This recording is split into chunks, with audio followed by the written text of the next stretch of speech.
Okay, hi guys. What we're going to do now is we're going to look at how you edit a page in your sketchbook that has like multiple drawings on them. So how you kind of crop out like individual drawings on a page that has multiple drawings on it. Okay, on Photoshop. So to start, we're going to open Photoshop, and you should be familiar how to do this now. But just to remind you, you want to go into your applications section, find Photoshop, um, find the icon, double click on the icon. That should open up Photoshop. Just close that, something I've done earlier. So then what I'm going to do is to open a particular file. I'm going to click the open button. We're going to go to our images folder that we've saved on our desktop. And I have a nice example here of a page in a sketchbook that has multiple images on it that you would want to use. So I'm going to click on the image that I want and press open. Okay, so we can see here, it's a page of the sketchbook. There's lots of different sort of people in here, soldiers, and we're going to cut out each individual or a couple of examples of individual drawings, and we're going to save those onto different files so that you can use those images later. The first thing we need to do is we need to rotate this image. So you'll remember that we go to image, image rotation, 90 degrees clockwise, and that has moved that image 90 degrees clockwise. Now, we can do one of two things here. You could actually start to cut these images out right away by just going to our lasso tool here on the left-hand side, drawing around our characters like that, and going to edit, copy, and I'll show you a bit later how you would then open up another file and drop that on. But what we're going to do is we're going to actually treat this file here, we're going to treat this file here and get it to a kind of visually to a point where we're ready to just kind of cut them out and we don't have to kind of play around with levels. So we're going to do all of the kind of level adjustments and sort of page whitening and sort of making the colors as vibrant as possible on the original document, and then kind of cut out of that original document, if that makes sense. Okay, so first things first, we're going to have to crop this image down. You guys know how to do that. There's I show you how to do that on the other two videos that I made. So going to go to our crop tool. I'm going to straighten along the edge of the sketchbook there. Remember, pull down, let go, that straightens it up. We're going to crop this image into the drawing so we don't lose those drawings. Just make sure that you can see all of these. And then I'm happy with that. So, because the sketchbook is at sort of a strange angle, you'll notice that it's not perfectly straight, and you've got these kind of lines here that we'll kind of have to fill in white. So what I'm going to do, because in essence we want all of that to be white, the paper to be a brilliant kind of white, I'm going to create a layer underneath. Okay, so to do that, we're going to go to the right-hand side and click on layers. And we want that layer behind to be a kind of brilliant white, which will make sense later on. So we're going to create a new layer. I'm going to drag that invisible layer underneath our drawing or our scan. Okay, what I'm going to do is I'm going to get rid of the layer above, or the drawing layer, by clicking on the eyeball. And then we're going to use Paint Bucket. Now the Paint Bucket icon is on the left-hand side, and if you scroll down, it looks like a bucket being tipped with a bit of water or some sort of liquid coming out of it. That is our paint bucket. So I'm going to click on that, and then I'm going to go down to our set foreground color. So that's the predominant ground in the foreground. I'm going to double click on that square, and you can see it down on the bottom left, and it's this sort of yellow color. And I'm going to double click on that. And then I'm going to choose Brilliant White. And you see we've got this kind of color square here. If I click and drag it into the very top left-hand corner, and it has to be the very top left-hand corner, I get this Brilliant White. And then simply with my paint bucket, I'm going to click on the layer underneath, it makes it white. And then I'm going to go and select the original drawn layer, put the eyeball back on, and then you will get this, you'll get your drawing, and you'll see that the layer underneath is this Brilliant White. Now, what we want to do is we want to try and get that paper, the white paper of the sketchbook, the same color as that Brilliant White, which you know how to do because we're going to go to levels.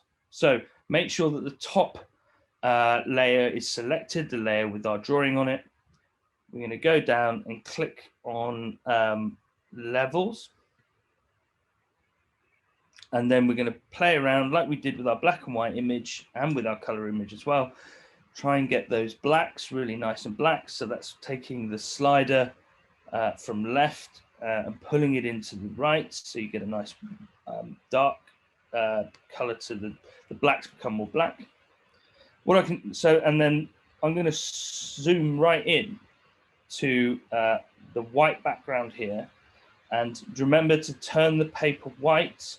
You're going to slide from right to left, and I'm going to do that until that white becomes the same color as the background. You see how I did that? And there you go, it becomes the same color as the background. And that's fine. Go back to layers. Remember to merge down that level that we're happy with. Okay, so we're happy with that. And because there's a little bit of color in here as well, I'm going to play around with that color. So we're going to go again to color balance, and we've got this nice blue color. Just going to make that a little bit richer. Okay, so that blue becomes just a little bit more vibrant, and I'm happy with that. So I'm going to merge that layer down. And finally, what we're going to do, because we're happy with all of this, is we're actually going to merge all the layers down together. So we're going to we can merge down again, and then we just have one layer. So there's a few things that you might want to play around with here as well, like this here. It's not particularly filled in. So here's a little trick for those of you who want to do this. So on our layer here, let's say we want to select a particular particular color. Say just one color. Say if it was like the black in this, you just want to select the black. What you can do is you can go to select and then color range, and you get this color range box here. And you see you have a slider from like fuzziness here, and it kind of goes from 0 to 200. If you go back onto your image, you'll get a little dropper here. And what we're going to try and find is all the black in that image. So I'm going to go to the foot here and click on that, and it will select all the black. And the range or the sensitivity of what you've chosen goes from 0, so it won't choose any of the black, to as much black as possible, and it might even kind of like throw out the range a bit there. So we're going to click OK, and then what you'll see if you scroll in is that all of the black in the image has been selected. Now, I want to kind of fill all in black here. So I'm going to go to Edit. And if you scroll down, you'll see Fill. Click on Fill, and it will give you some choices here. If you click on Contents, you can fill in the foreground, background. You can choose a color. So actually, if you wanted the black to be another color, you could click on that. Or simply, you could fill all selected in black, or kind of in a 50% gray, or in a white. But we want to go all black with this, right? To make the blacks really black. So we click on that, and we press OK. And you see how it's just got even blacker there. Now, if we scroll in to our problem area, you can see that it's actually not quite sorted itself out. So what I'm going to do there is I'm going to do a little bit of kind of manual kind of coloring in. So we go to our toolbar on the left-hand side here. We're going to look for the eyedropper tool, okay? You're going to click on that, and essentially what the eyedropper tool does is it will land on any color, and you'll click on the eyedropper and it will kind of select that color. So here you'll see at the bottom left-hand corner that it's turned blue. And if I scroll over the black and I click it again, it'll turn black. What we want is black. So we're going to click black, and then we're going to go to our brush tool, and our brush tool is again on our toolbar on the left hand side. Now when you get the brush tool, you'll see that you have a selection of the kind of size of your brush head here, and if you can see up on the top bar here, you can see that you have some selections for the tip of the brush. I'm just going to play around with size here. So at the moment it's on 41, but you can go all the way up to 5,000. We don't need that. I actually need it a little bit smaller. So I'm going to go to something like 20. Okay, scroll around 20. And it gives me this kind of brush head here. And because we've selected with the eyedropper what the color we want, it should mean that if you kind of click and drag, you can click and drag that color, and you can simply just start to fill in this area here. Let's make that even a little bit bigger. Okay, and you can play around with this. Now, as I said in the previous video, there are 101 ways to do this. So there might be a lot of people watching this going, there's no way I'd do that like that. That's really time consuming. But remember, there's a few people here who've never used Photoshop before. So if you haven't, you can do it this way. Okay. For our purposes, that's fine. So anyway, I'm going to touch that black bit there up a bit, and that's looking a little bit cleaner. So now what we want to do is very simple. We kind of want to cut these drawings out and put them onto separate files. This bit is actually very, very easy. So to begin with, just make sure that this whole image is just one layer. And if it's not, you'll have to flatten all your layers again. You'll merge them by going to that kind of drop down menu and going to flatten image. If you click on flatten image, it'll just flatten all the images into one layer straight away. And you need to make sure that the layer is unlocked. So you remember that padlock thing on the right hand side of our layers section.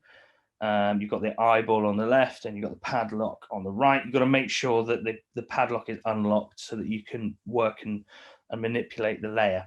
Okay, so let me show you a few ways, or let me show you one way to edit out these images. So we're going to go again, remember what I said earlier, we're going to go to the lasso tool on our toolbar, click on that. And the great thing about the lasso is it's kind of a free form selector, right? So I'll explain what I mean by zooming into our kind of captain. I think it looks more like a sea captain. What you'll do is you'll click and hold down the cursor, and then you can see that you can kind of cut out in any way that you like. Now I'm doing this with my finger on a trackpad, so it's not the easiest, but let's see if I can carry on. Yeah, and then try and cut out the area you want. And now that area within the kind of lasso that you've created is now selected. And then what you're going to do is go to edit. You're going to go to copy. Okay. Oh, that's cut. Click on copy. You'll see here that I'm not using any of the shorthands here because, again, some of you haven't used Photoshop before, so I don't want to confuse you. After you've copied what's inside that selected area, I want you to go to File. Okay, and then I want you to click on New. So we're going to create a brand new file. Now you see here that there are all sorts of different selections, but the clipboard selection, interestingly, will now just automatically make you a new file the size of that selected area. So if we go ahead, we click on clipboard and click create, it'll kind of give us this sort of random shape box that we kind of didn't choose ourselves because it's chosen for us, because it's been chosen based on what we have selected. I'm then going to go to edit, and then I'm going to click on paste. Okay. When you click paste, you'll see that your image comes up in this box, right? Brilliant. Here we go. So this is all you need to know when it comes to editing out multiple images. What I'm going to do there is I'm going to save it. And remember our digital hygiene, save as. We want to make sure that it's in our finished image box, so it's not getting confused with the original scans. And I'm going to call it Sea Captain.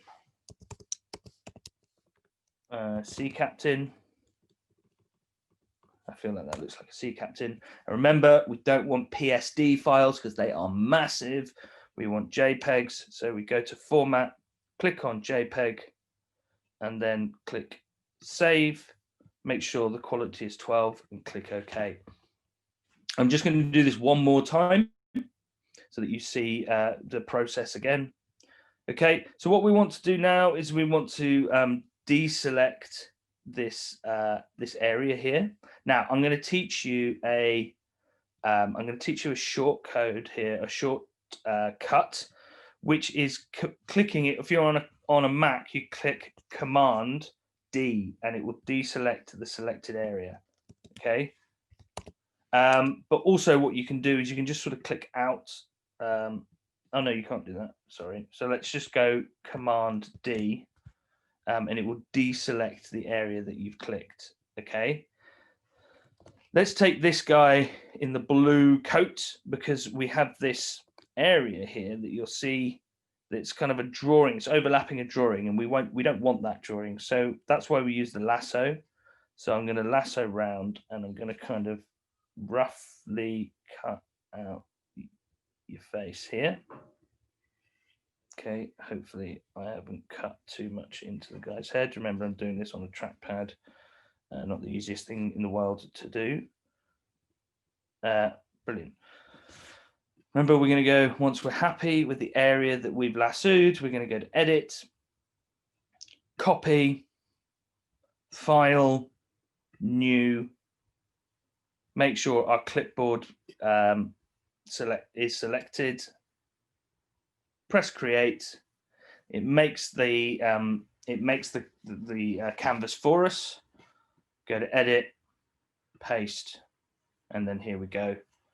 And then I'm going to go to File, Save As. We'll call this Blue Coat. Blue Coat. Again, make sure that we are in our finished images box, so that we always know where our finished images are, and they're not getting muddled up with those original scans. Remember, we don't want the PSD files because they're too big.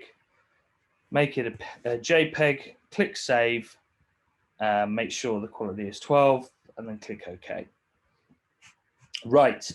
Guys, I think you've got the hang of that. It's pretty easy stuff. The more you do it, the more confident you will be. As a true art teacher, I've got a Blue Peter moment here where I've actually done some of these earlier. So let's have a quick look. Let's get up the original image. Here we go. Here's our original sketchbook page. And then here's some of the images that I cut out earlier. Well, we've got Blue Coat, Captain, Rifleman, Sea Captain's probably twice, Soldier 1, Soldier 2. Let's open those up as well. So from the original file, slightly dull original file, we've managed to create images like this, all cut out of that one page. Okay, and they're all JPEGs, and they're all ready to be used on softwares like InDesign, PowerPoint, Keynotes, and Google Slides. Okay, guys, there you go. Any questions, please feel free to email me, and good luck and enjoy.